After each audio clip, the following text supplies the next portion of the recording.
আসলে এটা কিছু বলা হয় নাই, আইনিভাবে কোনো নোটিশও দেওয়া হয় নাই যে হোটেলটা ভাঙা হবে। হুট করে এসে এখানে রান্না বাড়ার কাজ চলতেছিল, হুট করে এসে হোটেলটা ভেঙে দিয়ে এইখানে এক মুঠো ভাতের জন্য মানুষ এত কষ্ট করে আসছে। আপনারা দেখতেন যে কতগুলো ভাত তরকারি এখানে নষ্ট হয়েছে, প্রায় 3 থেকে 4 লক্ষ টাকার ক্ষতিগ্রস্ত হয়েছে মিজান ভাইয়ের পরিবার। তো আমার প্রশ্ন একটাই যে মানবিক কাজ করে কি অপরাধ?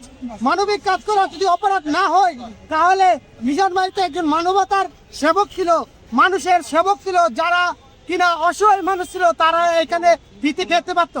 তো আজকে যে মিজান ভাইয়ের এখানে হোটেলটা ভাঙা হয়েছে, আমি বলতে চাই আজকে মিজান ভাইয়ের এই হোটেলটা উচ্ছেদ করে শুধু মিজান ভাইয়ের পেটে লাথি দেওয়া হয়নি, এখানে যারা গরিব দুঃখী অসহায় মানুষ ছিল তাদের পেটে লাথি দেওয়া হয়েছে এই হোটেলটা ভেঙে। তো এই ক্ষতিপূরণের দায়িত্ব নেবে, এইটাই আমার দেশবাসীর কাছে প্রশ্ন।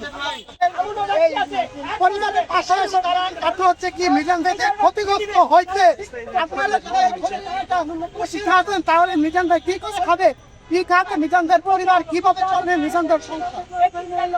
মানুষ মাত্রাই কিন্তু ভুল, মানুষ যেহেতু আমরা যেহেতু মানুষ আমাদের ভুল হইতেই পারে।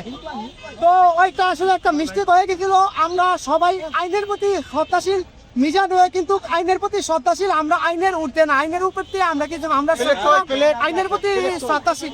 তো ওই দিন যে কিছুটা ছিল এটা আসলে মিস্টেক হয়ে গেছে, এইটার জন্য আমরা দেশবাসীর কাছে ক্ষমা চাই।